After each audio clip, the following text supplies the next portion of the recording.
welcome back to Pure Nebraska. Wednesdays here on the program, we like to welcome a volunteer from the farm women's group CommonGround to the studio. CommonGround is a group of farm women who want to be a resource for consumers who want to know more about how their food is grown. Joining us now from the Shickley area is producer Leslie Boswell.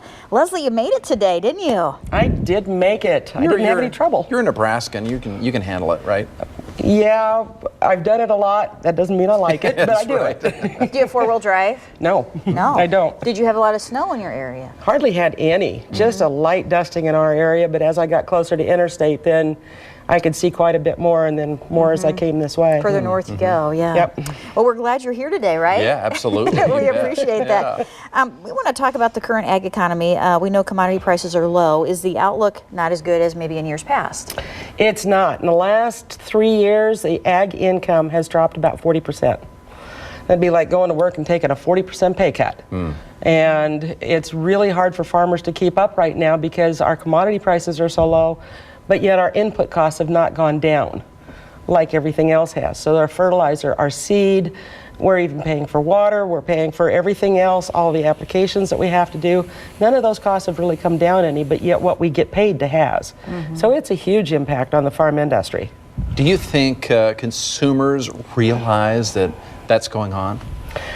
They might have an idea, and I know that people in Nebraska understand that this is an agriculture state, but they may not understand that 1 in 4 jobs in Nebraska are ag-related. Now that doesn't necessarily mean on the farm doing the farming, working with the livestock, but we've got manufacturers in this state. We have all the ag equipment dealers. We've got people that sell the seed. There are so many other businesses that have to do with ag that are all affected by this because farmers are tight in their belts. They've got to be able to stay in business.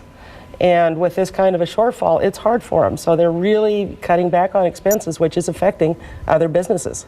So you're saying, Leslie, this will have an impact on budgets at the state level? It certainly will, and you can already see that. We're going to have a huge shortfall in our budget this year, and with the legislature in session right now, they're dealing with this. We've heard that the university may get some cuts. There's going to be cuts a lot of places. They're trying to streamline some of the departments. There's a lot of things that can be done, but yet sometimes those cuts get pretty tough. But where so much of the income and the economy of this state comes from agriculture, it does have a direct effect. Yeah, and how are farmers dealing with it? How do they tighten their belts? Is it just trying to figure out how to spend less on certain inputs? How do they do it? A lot of it is. It's not that we can make more, it's how we spend less. So they're not buying equipment.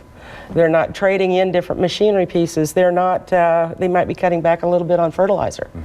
They're sticking with the old that they've had and not updating a lot. They're also looking for some new revenue streams, and one of them is agritourism, which could be another segment someday. But they're looking at other ways to bring people in, explain to them what we're doing, show them what we're living in, and showing them our way of life through agritourism or coming up with alternative products. The Roca Berry Farm would be an example of doing something different that's making an income off of the farm. Interesting. All right. Leslie, thank you for being here, and we love it when you stick around because we see something happening over here. Yeah. We'll have some treats later. Yeah. Okay. Thank you for that topic. And